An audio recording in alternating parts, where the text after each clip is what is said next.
Today we are very excited because this is the first Kenyon Review literary series or reading series event that is a collaboration with Hanif Abdurraqib's quarterly reading series called From the Language of Ash, which Hanif is doing in Columbus. He brought Nabila to Columbus for a reading which occurred yesterday evening in the downtown's urban arts space, and it was fantastic. And we asked if while she was in town, she would be so kind to come up here and spend the day with us here at the Kenyon Review, and we're very glad that she said yes. And we will be doing this again in February when Hanif brings Emily Youngman Yoon to Columbus, so be on the lookout for that. This is very exciting. But now I'd like to introduce Nabila. There you are. Nabila is a born and raised Queens native, as well as a first-generation American. Her parents hail from Trinidad and Tobago in Nigeria. She currently resides in Tuscaloosa, Alabama. Her work has been published in Narrative Northeast, Washington Square Review, Day One, ESPNW, and Vinyl. Her first collection, Sons of Achilles, came out this year from YesYes Books, and she is the co-founder of the Conversation Literary Festival. She's also co-poetry editor for The Offing and now editor of Dive Dapper. Please join me in welcoming Nabila Lovelace.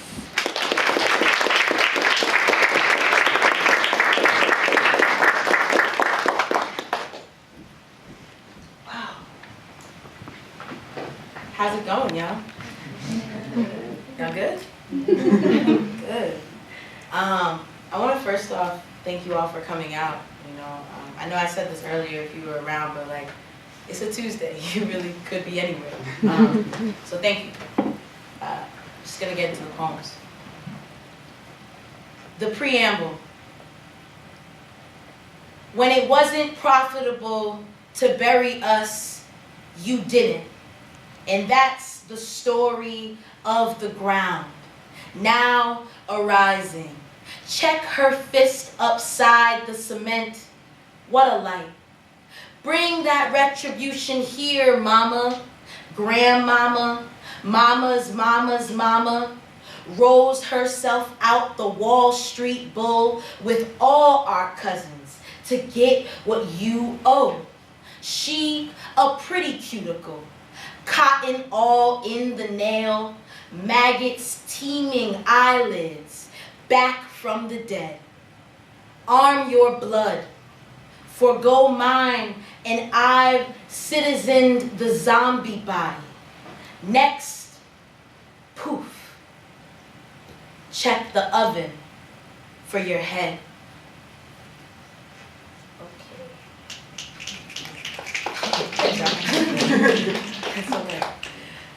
So this next poem is called The S and I Loves You Porky, and it comes from Nina Simone's rendition of I Loves You Porky and a meditation on that.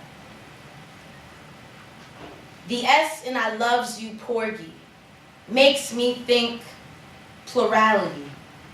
Maybe I can love you with many selves, or I love all the porgies, even as a colloquialism, a queering of love as singular.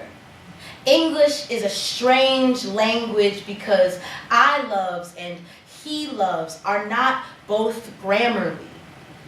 I loves you, porgy. Better to ask what man is not porgy. The beauty of Nina's porgy distorts gravity. Don't let him take me. The ceiling is in the floor. There is one name I cannot say, who is now beauty, a proposal on refuse, disposal. Nina's eyes know a fist too well, not well enough. Pick one out of lineup.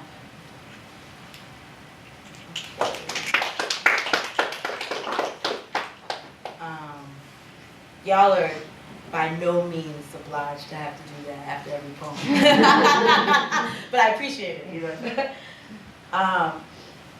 So this next joint is called Citizenship.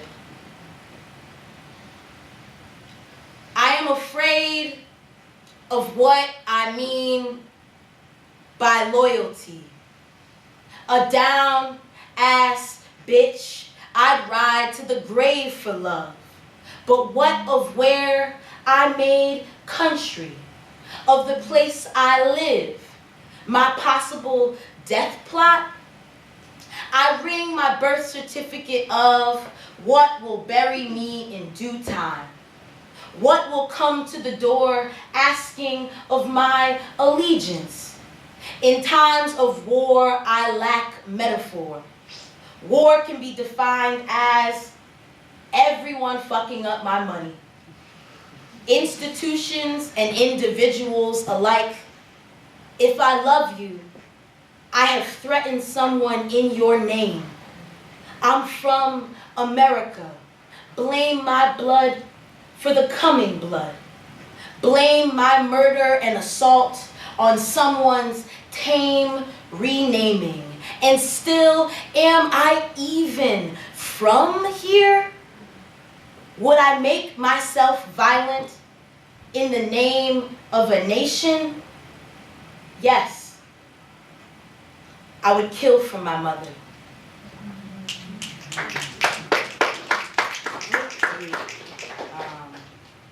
So this next joint is in dedication to my Auntie Pat, who passed last year. She was a baker and she worked a regular 9 to 5, but all she ever really wanted to do was make cakes. And so this is called Sharing Cake, and it's in dedication to her and my best friend, Tahirners. Sharing cake. I give you 2 slices of my auntie's cake, my favorite cake in the world. It is a pound cake she makes, 385 degrees preheat, maybe. I am not a baker, but I know 1 slice makes me feel good. Like the wooden finish auntie's feet pace is not where my back once laid. Her son atop me, a knife to my neck like the cutting board. You told me that there are many ways out, that our friendship is a parked car with the top down and no safety lock. Once you prayed someone more equipped would show for this job, and I wept like a shower head. I did not think I was worthy of the second slice. How delicious my aunt makes the mundane. I have never been a block of clay, shapeless and seated, but I was quiet and cooling when plucked from the oven. And you eat both slices of pound pastry, even when I asked you to save one for your mother. And we fake anger at the dining room table, in a room where the frames don't rattle. 40s of Old English side by side, we joke of a magic our Americanness cannot excise. And the fake fight bottoms out to a fit of laughter, because when I brought 2 slices, I knew you'd eat both. What I mean to say is, I'm afraid that if I share you, you will leave. Okay. So I'll do 2 more from the book, and then I'll get into some new stuff, or some drafts anyway. This next one is the last poem in the book, and it's called Untitled.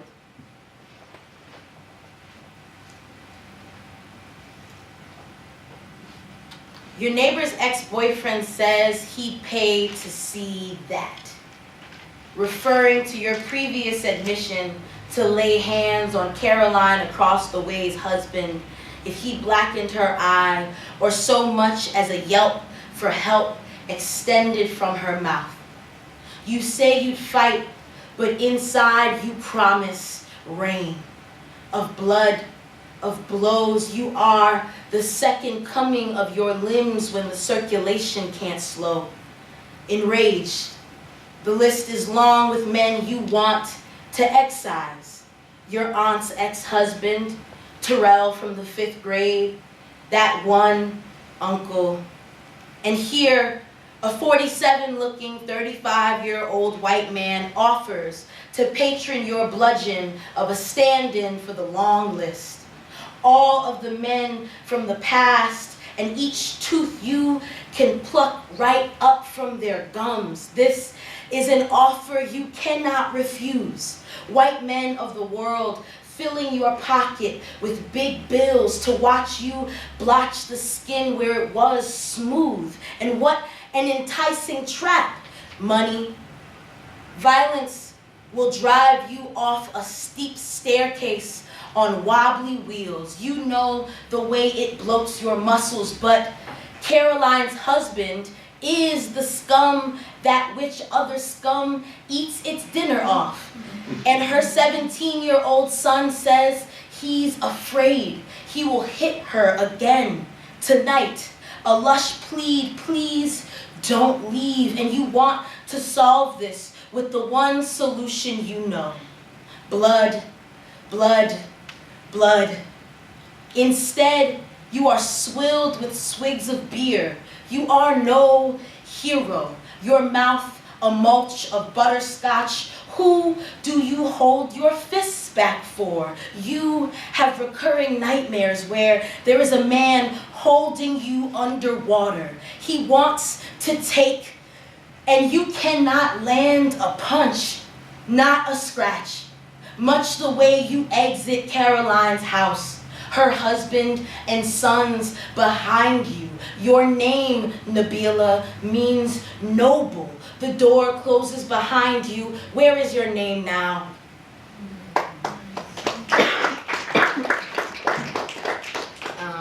And so this last poem I'll do from the book is called I Turned Myself Into Myself and Was Jesus. And that line is from a poem called Ego Trippin' by Nikki Giovanni. My bones converge to alter, bloated in bad breathing habits. Bust a table with me. Commandment 1. Know the way I shake wool. Get my hair braided and spend 4 hours in the hands of another black woman, wrapping each hair round the other.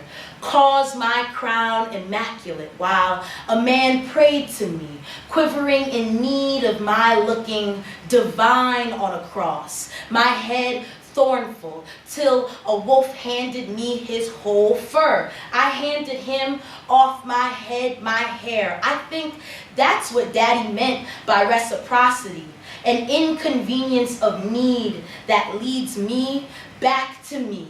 I don't make the rules, I am.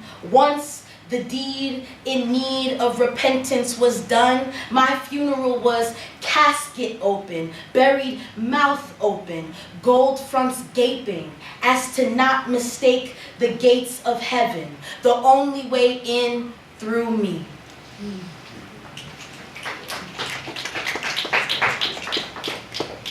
Okay, so this next story I'm going to read, I was actually reminded of by Hanif. We did a reading together like 2 years ago when I was trying out nonfiction. And this was one of the things I read. I don't know how many of you are familiar with the show The Nanny from the 90s, but this is thinking about the nanny and Fran Drescher.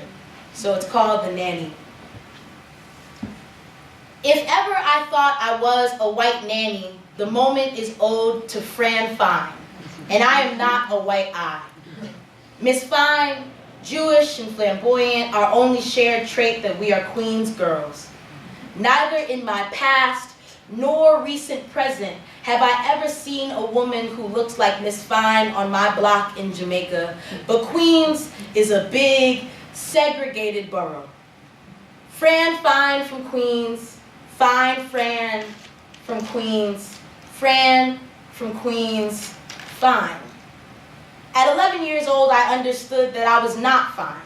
In elementary school, Alicia Murdoch was fine because Alicia Keys was fine. And they both were light-skinned and had the kind of hair that was long after a blowout at the hair salon. I prayed to God I'd be fine when I grew up. Family points at pictures of my mother in her younger years and call her beautiful, gorgeous, fine. They call me smart. The Nanny, a 90s sitcom, starred its creator Fran Drescher. The chorus of the Contagious theme song says that Fran exists in Flushing, Queens, a space I only know by way of tutoring. SCORE, a supplementary learning program I attended in junior high school 3 days a week, was in Flushing, across the street from Boston Market. And at the age of 12, Flushing has two things I'd never seen in real life: Fran Fine and Boston Market. Drescher, a Queens native, based the show off her life, namesake and all, family and all. I wonder how often Drescher looked at herself and saw fine. For her, the unseeing of her individual self from the role a cause of conflation. Two Frans exist, but there are many Fines. I'm fine. Have you paid your fine? Hi, Miss Fine. And eventually, hi, I'm Mrs. Fine. Fine women are guaranteed marriage. Fran marries Mr. Sheffield.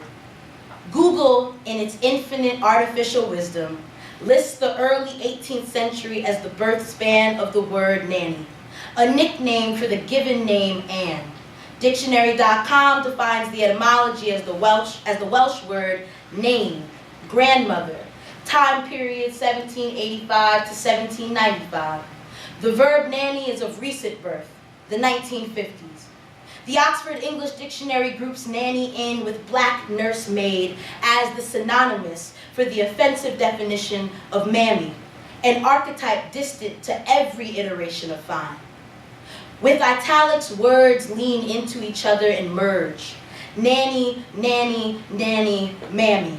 Nanny, nanny, mammy, mammy. Nanny, mammy, mammy, mammy, mammy, mammy, mammy. The N's and M's could replace each other if they weren't such vastly different letters, if they didn't mean different lives for different women.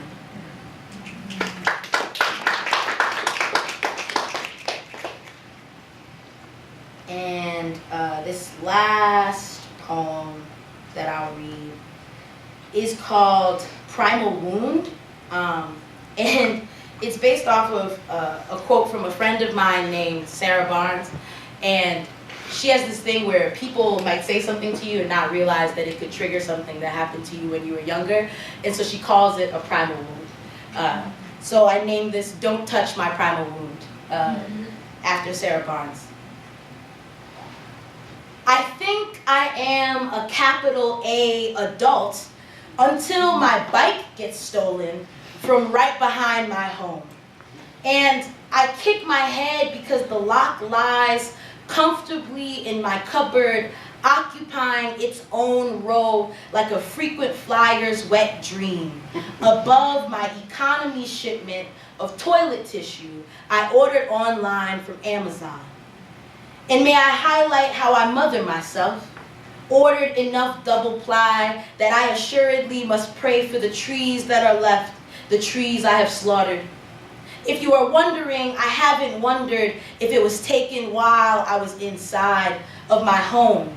I have closed and reopened the door to my back 3 steps that I sometimes call a porch. I go back and forth about it, whether size determines the name of a grounds. And I mean, I really get into it with myself in the threshold, 1,000 green blades at the front of me. In my right grip, a bare railing where my bike used to lean before it was stolen. I did have to say it again. There are some things repetition does resolve. The best purple two-wheeler was stolen from me at 12, the one my parents took me all the way to Manhattan to get. Can you imagine my silly ivories clamored together? I ground and clenched my jaw for even joy. The lights of Times Square. From my back, 3 slabs of cement, I can even see me, skipping aisle to aisle in bicycles. And what to tell the woman who told you not to loan it to your cousin in the first place, who dusted her pockets gathering coins for the gift. She's called me greasy before, but I can say this is when I first felt disgust. sludge in my insides, that I couldn't even keep two wheels together, how I squander all that is given to me. Stupid, stupid, stupid. So when the robber clunked around outside the chipping bedroom door, I wish I could say that I thought of how pressurized lead could mangle me. Instead, I thought, what's a kitchen without a microwave? If I could keep our things, I just knew my mother's pearls would stretch. Thank you.